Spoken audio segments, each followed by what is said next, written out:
Бүгін Оштун дагы бир сонун локациясынан сатыла турган үй көрсөтөбүз. Эгер даяр болсоңуздар, үй издеп жаткан болсоңуздар, анда ушул видеону аягына чейин көрүңүздөр.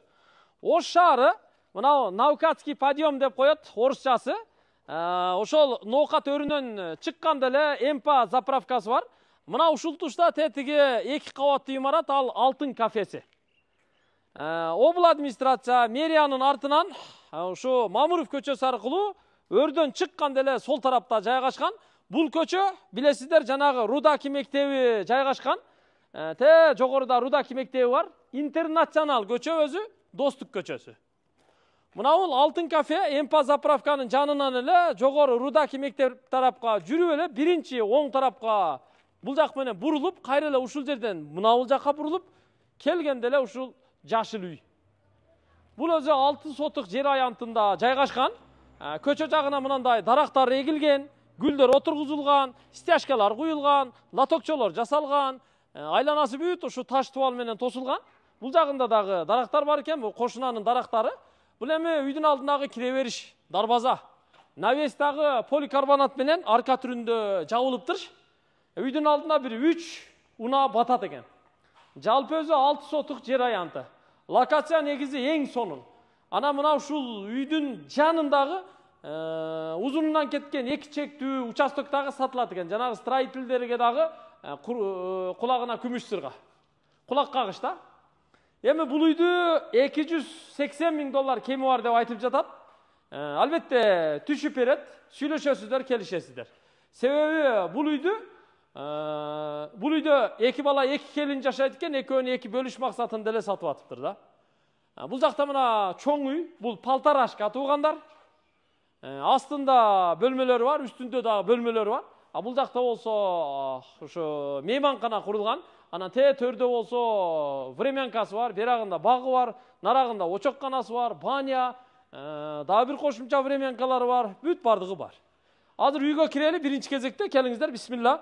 Мына кирип келе жатканда бул жерде мына көрүп турасыздар, тепкич куюлган, тепкич бүт ушу кафел болуп жасалган. Бул жерге чыгып, мына бут кийимди чечип, эшикти ачып ичкери киребиз. Үстүндө 4 бөлмө бар, аябай үй бийик курулган да. Киргенде эле бул жер верандасы. Андан кийин бул жакка киребиз. Бул ортодо бир коридор, ортоңку бөлмө. Оң жакка кириңиздер. Оңдо болсо бир бөлмө бар. Бул кадимки уктоочу бөлмө. Бүт мына эмеректер менен турат. Эми буларды сеп болсо алып кетсе керек. Дубалдар бүт обой экен. Патологу ДВПдан жасалган. Бирок бардыгы эле бөлмөлөрдүн полу жыгач. Оң жакта бир бөлмө бар. Бул зал. Залды дагы мына уктоочу бөлмө, спальня катары пайдаланылып атыптыр. Бул дагы чоң бөлмө. Турасы бир 4,5 метр чыгат. Ал эми узундугу бир 5,5 метр чыгат. Чоң бөлмө, ушу көчө жагында 2 терезеси бар.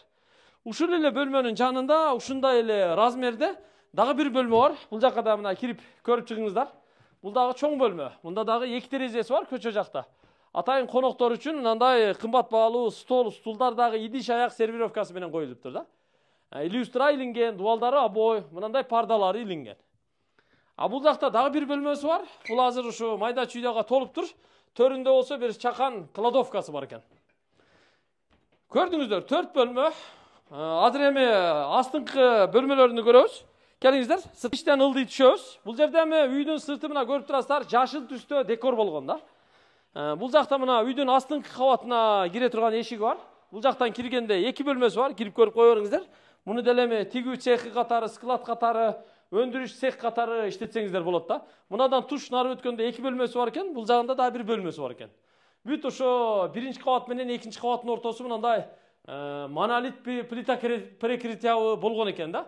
Ана мына жерди ачып жогорку бөлмөгө тепкич жасаса болот экен, жогорку кабатка. Андан кийин бул жакта болсо дагы бөлмөсү бар. Буга дагы бир катар кирип чыгыңыздар. Эшикти ачалы, бул жагы мейманкана.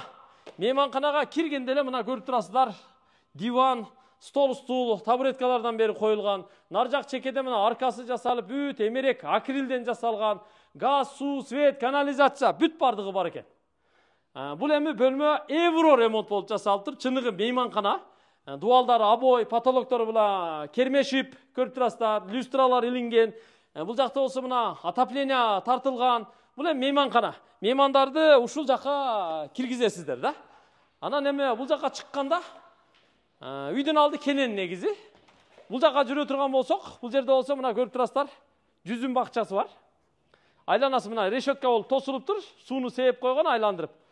Помидор, башка мөмө жемиш, жер жемиштерди өстүрүп тур. Наракта кокон гиласты быйыл чиканкалап тур.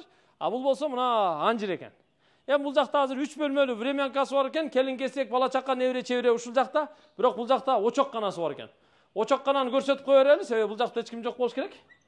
Очокканага мына киргенде көрүп коюңуздар, газ кириптир. Очокканада мына казан аяк бардыгы бар экен, вытяжкалардан бери. Бул эми очоккана, поликафель. Тамак майда чүйдө бышырганга жакшы да. Бул жакта болсо мына үйдүн алдынан кранттан суу чыгат экен. Мына болсо мына тапчан коюлган, О, нар жак бурчта төрдө, киргенде эле төрдө банясы бар экен. Сол жакта болсо душ, ваннасы бар экен туугандар. Муну дагы эми ремонт кылып бир катар иштетсе болот экен да. Бул жакта болсо ушу кирип көрүп чыга бериңиздер. Сол жакта бир бөлмө. Жашоо бөлмөсү деми, бул жакта дагы ушу аксакал кемпир менен жашайт экен. Андан чыгып нар жака киргенде ал жакта эми жуунуучу бөлмө. Бул жакта болсо мына газ менен отопление жасаган, печкалар бүт коюлуп, система тартылыптыр негизи. Анан ушул жакта времянкага нары очоккана, бул жагы наркы мейманканага чейин бүт ушу отопление тартылыптыр да. Бул жакта дагы кошумча кичинекей курулуштары бар. Сырткы ажаткана ушул жакта мынакей. Сырткы ажаткана. Анан бул жакта болсо сол тарапта ушу үйдүн астына кире турган эшиктер. Бия кладовка, нарагында дагы 2 бөлмөгө үйдүн астына кирет. Бирок үйдүн арка жагында, жол тарабында ушу 1 метрден мындай аралыгын таштап коюптур. Ал жанагы өрт коопсуздугу учурунда нары бери өткөнгө жолчо да. Эми ушул үйдү $280 миң сатууга койду. Биз башында эле баасын айтып өттүк, Локация бирок сонун. Азыр бул үйдүн ээси айтты, мына бул бир дубал ылдыйкы кошуна дагы мунун чеги 6 сотук, 6 сотуктан узунунан жайгашыптыр, 12 сотук деди.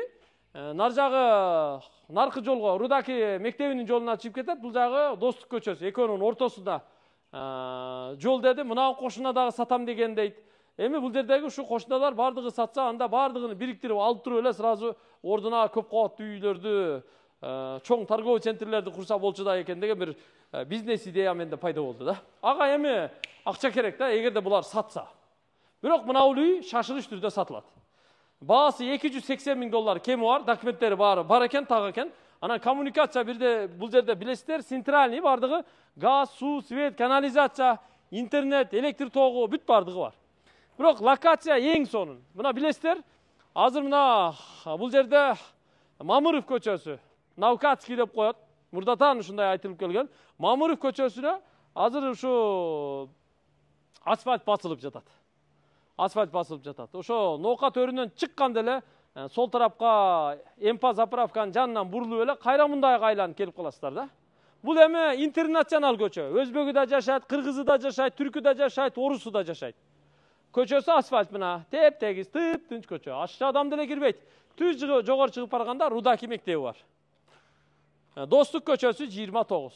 Айта турганын бардыгын айттык, эч нерсе калган жок. Болгону болгондо кандай болсо ошондой тартып, айтып, көрсөтүп бердик туугандар. Биздин ишибиз ушул. Эгер жакса, сүйлөшүңүздөр. Биз телефон номуруну жазып койдук. Айнанайын туугандар, садага болоюңдар. Үй сиздерге насип кылсын. Көрүшкөнчө, бар болуңуздар.